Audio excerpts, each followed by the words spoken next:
And peace, family. Grace and peace.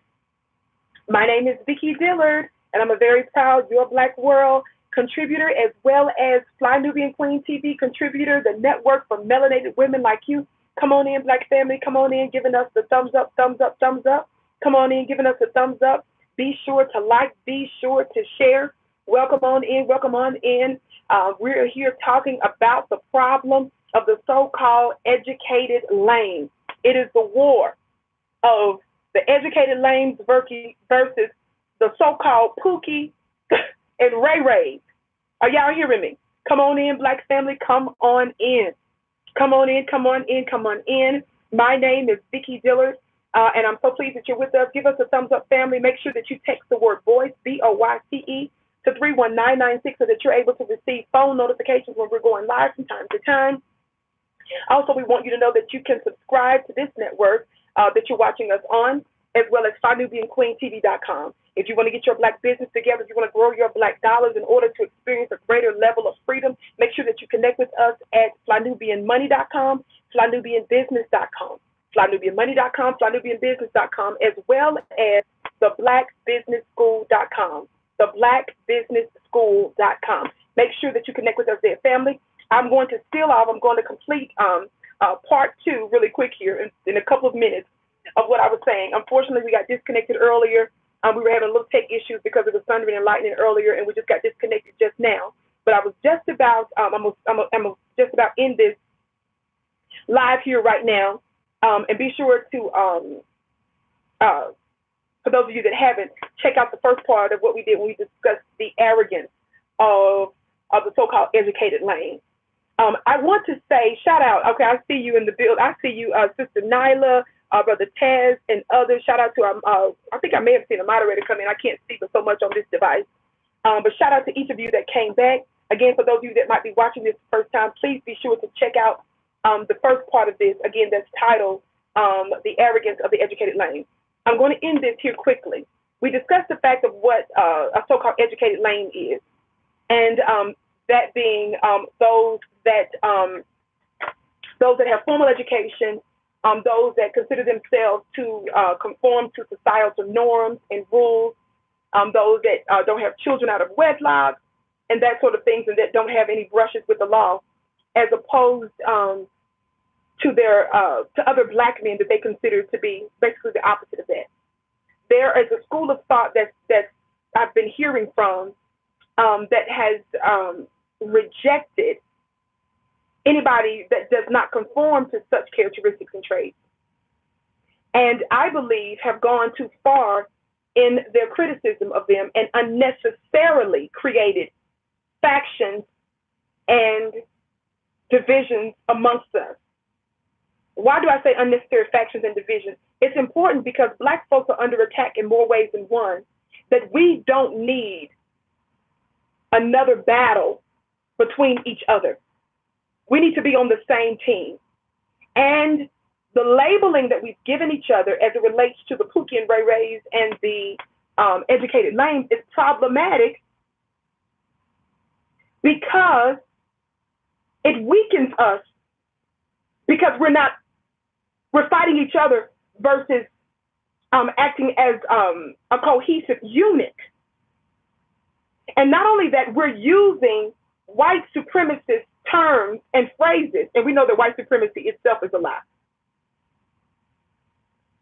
But when we're talking in terms of the ubiquitous term and what it represents, and the institutions and the systems and the ideology that's birthed out of that mindset, that's what we're referring to when we say white supremacy.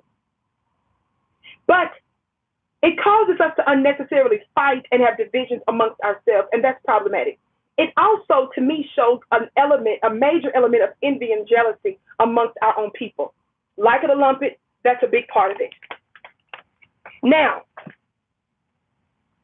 it's time, high time, for us as the Black man and the Black woman to begin to support Black media, grow Black media, nurture Black media in more ways than one, because it is the Black media, it is through Black education, using media, that would help combat the negative stigma of Black intellectuality. It's a shame the impact, the negative impact that Steve Urkel, yes, the comedian, the actor Steve Urkel, it's a shame the negative impact that the Steve Urkel has had on the world, because it has caused us to run from Black male intellectuality. We know that's very dangerous, because an educated Black man is dangerous to our oppressors. An educated Black man and Black woman, for that matter, a knowledgeable individual, as I said in part one, is a threat to status quo. It makes you unfit to be a slave. Are y'all hearing me? It makes you unfit to be a slave when you're educated, when you're intelligent, when you're knowledgeable. You have the wherewithal, you have the necessary prowess to actually change your condition when you're properly educated and when you're feeding off of the right knowledge and when you're feeding off of the right information. Somebody talk Black to me. And I warn us, I caution us as a sister not to be so weak and naive and gullible into falling into the traps of white supremacists when we have an entire war, multiple battles that we're fighting, a mad and terrible salvo that is that's being launched against us, and we're helping to, wittingly or unwittingly, participate in it. I was giving you some examples of the numerous types of warfare that we're engaged in. I want you to get the book, Understanding the Assault on the Black Man, Black Manhood, and Black Masculinity from the great Dr. Wesley Muhammad. You can get that book at noi.org. 414 pages, powerful information. And again, family, for those of you that are just coming in, I've done a part 2 to this. So please make sure that you check out part 1 of this. I did a part 1 to this part 2, and that's called The Arrogance of the Educated Lame. I want you to know that the educated lame is not a term that I invented. It is not one that I even subscribe to, because I believe that the educated man is something to be proud of, something to be promoted, something to be praised, something to be nurtured and advocated. But there are a group of certain Black men who believe that because they got a degree and they've got a piece of paper, and because they conform to certain societal norms, that some of them seem to be bitter and angry and upset because they feel rejected by certain Black women. And then some of them turn around, disrespect the Black women that they feel have rejected them, and then embrace the Beckys and the Chung Lees of the world. Somebody talk Black to me. And I'm just saying that it is a very myopic and narrow mindset. You can't truly be educated if you are not understanding the unusual times that we're in, and if you are not about the building and the strengthening of the Black family. You can't truly be educated. And my point is, if you choose to go outside of your race, that's fine, do that. Just don't dog out your people because you have chosen to defect. Somebody talk Black to me. I want to say this briefly. I am so thankful for Honorable Minister Louis Farrakhan. You know why? Because to me, he represents a modern day Black male intellectuality with swag.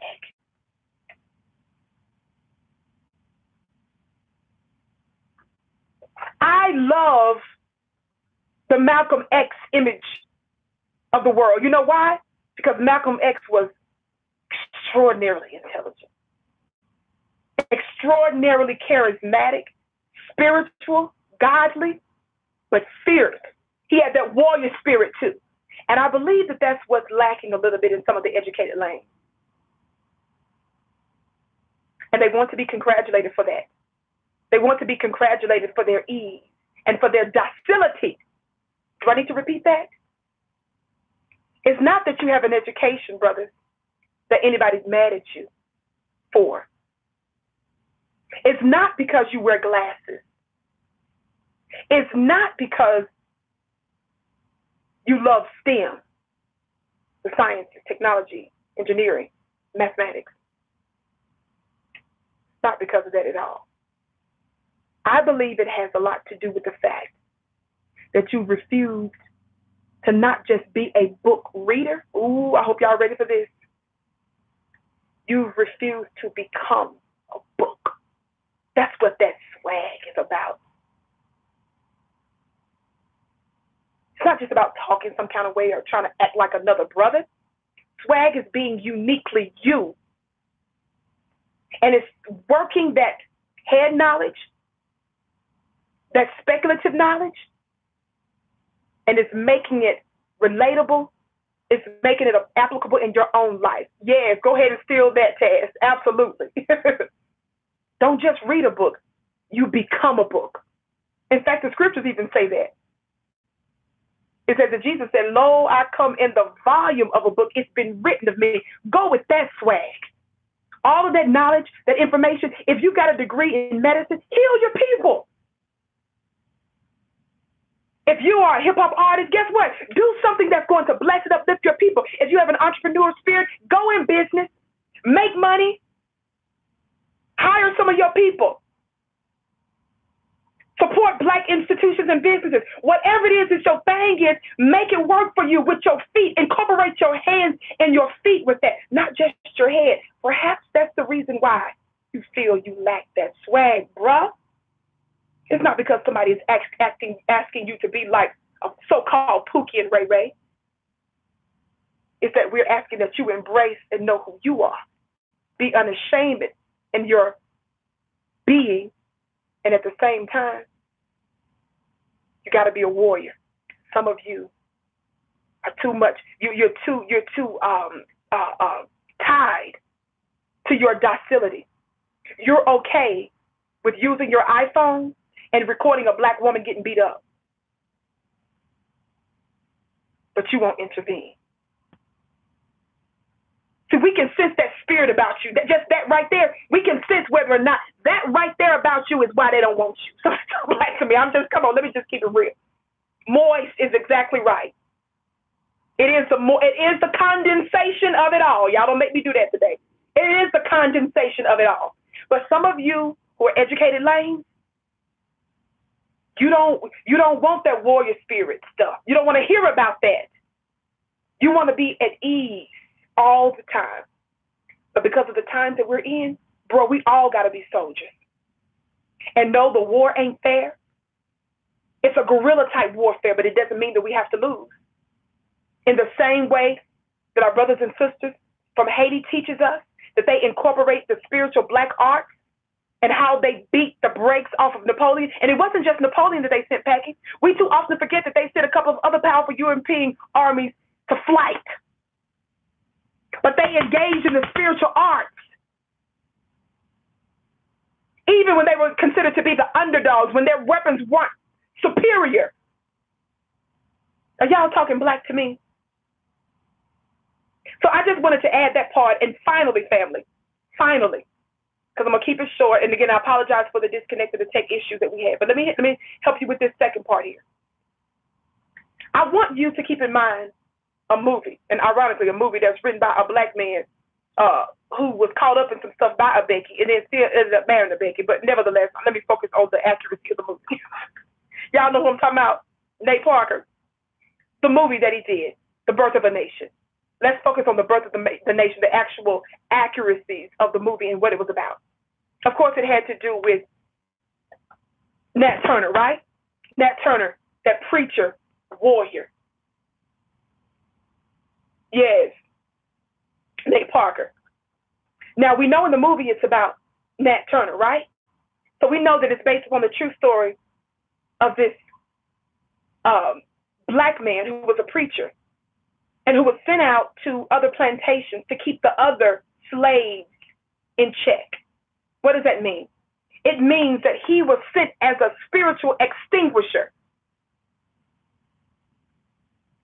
He was sent intentionally amongst the plantations to quell, to curtail that rebel spirit in those Black Africans that were ready to rise up against their oppression. They wanted Nat to use his religion. They wanted him to use his spirituality, his God, keep the slaves in check so that they would believe it was the will of God to be in oppression. So we know that the movie shows that he preached from the scripture his understanding of the will of God, right? But when his woman was violently and viciously attacked, he got a whole new revelation of what those scriptures meant. When he was reading about the Pharisees, the Sadducees, and all the rest of them, he didn't see them as some people from 2 and 3 and 4 and 5,000 years ago at that time. He saw those biblical enemies as his white oppressors. He had a revelation of God that he didn't know before until his woman was viciously attacked. Prior to that, and I'm saying this to some of the so-called educated lames and those that would put the complete onus on the black woman to make you right, or to make us appealing, or to make you want us. Help you with that. First of all, the Honorable Elijah Muhammad, that little black man that didn't have more than a 4th grade education, that made giants, that shook the world, that gave them intelligence because he had an insight that not everybody else had. The Malcolms of the world that you love, the Alis that you love, the Farrakhan's that you love, they were taught by this little man. This little man, I'm going to read you a direct quote here. This little man that the Reader's Digest said is the most powerful black man in America. This mild-looking man is the most powerful black man in America. He offers a new way of life. Muhammad prompts even his severest critics to agree when he says he attacks, quote, traditional reasons the Negro race is weak, end quote. The reason why, absolutely they've turned it into a business tag. Too many of these black brothers out here, if I'm understanding your quote right. But the reason why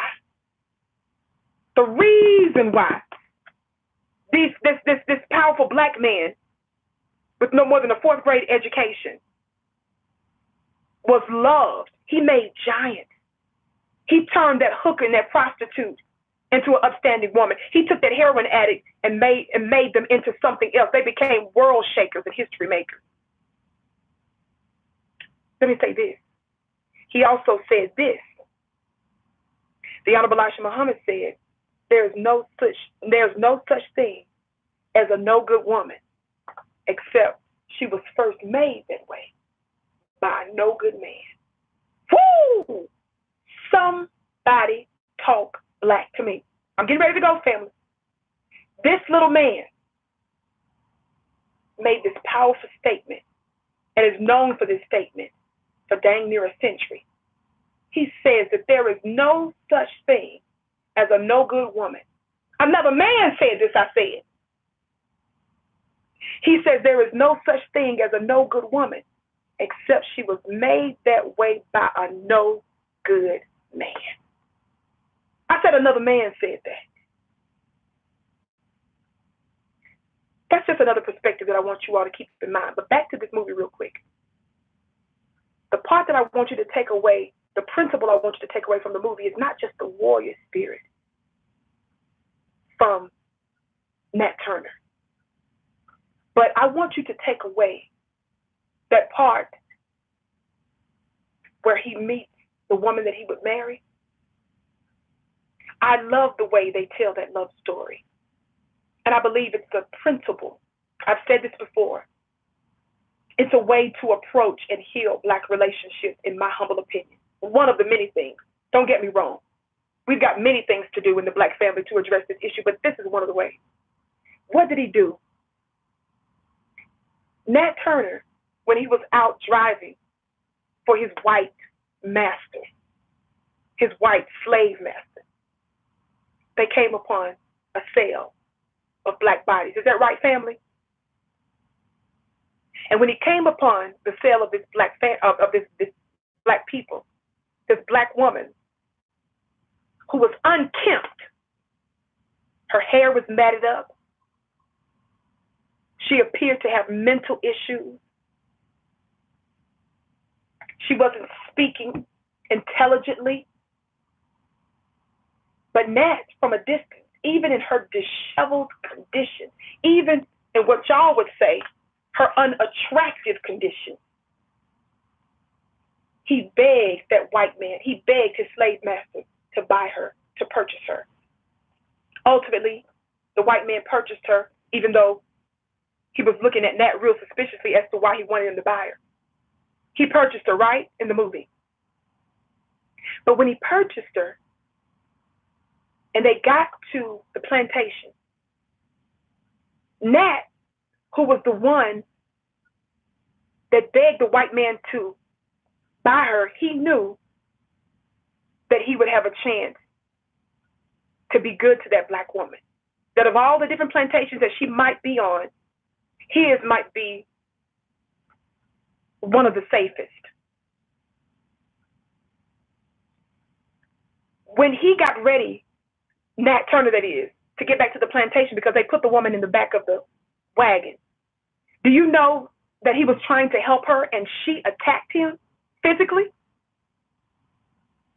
So not only did she look unattractive in the eyes of most people, or some people, not only was she probably smelling funny, not only was she clearly violated and mentally oppressed, hurt, devastated, broke down, but she actually attacked the very man that was looking out for her. What did Nat Turner do? Nat Turner didn't say, see, that's why don't nobody want you. He didn't say, see, fool, I was the one that asked this man to buy you in the first place. I'm the one that got you on this plantation to make sure that I can look after you. And you're going to turn around and attack me? He didn't do that. George just said he remembers that. What did Nat do? He was gentle with her. He was patient with her. He acted like he was a gardener. By the way, if you study out the word husband, that's what a husband is. That's where even those that used to be gardeners and do agrarian work, they were known, it was called the husbandry. When you research that, it has connection with the word husband and tending to your garden.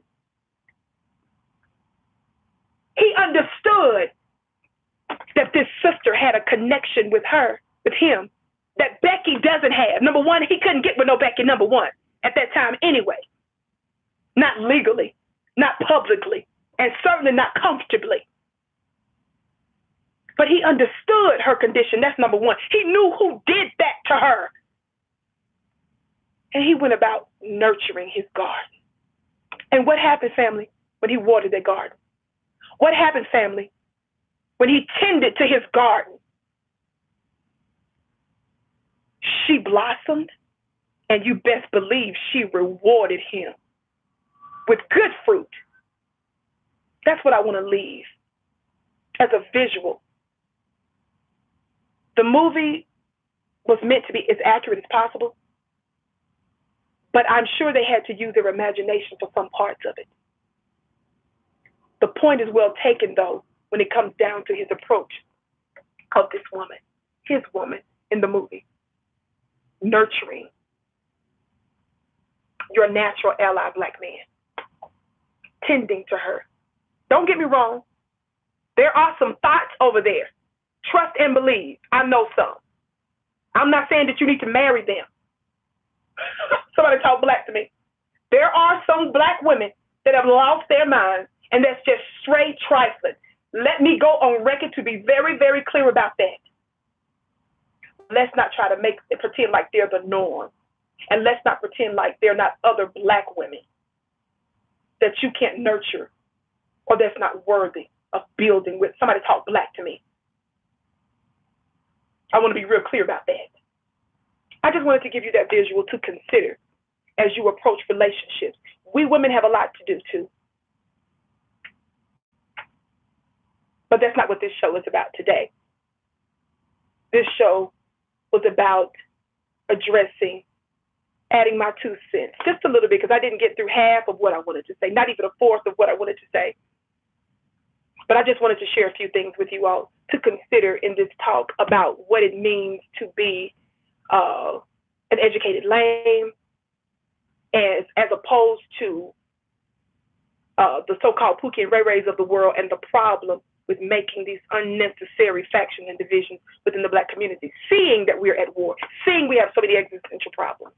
That's the reason why I was talking so extensively about specifics of the war that black folks find themselves in. This is why I refer books and specific information so that we can educate ourselves about the manifold ways in which we are at war and why it's important, why it's an emergency.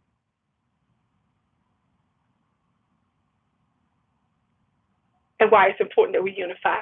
Somebody talk black to me. Thank you so much for your time today, family. Don't forget to keep giving us a thumbs up. Be sure to like, be sure to share. For those of you that might be seeing this podcast and did not realize I did a part 1 to this, so make sure that you check out the first part. Thank you, Adina. I thoroughly enjoyed your broadcast. Every day is refreshing to see a woman conscious.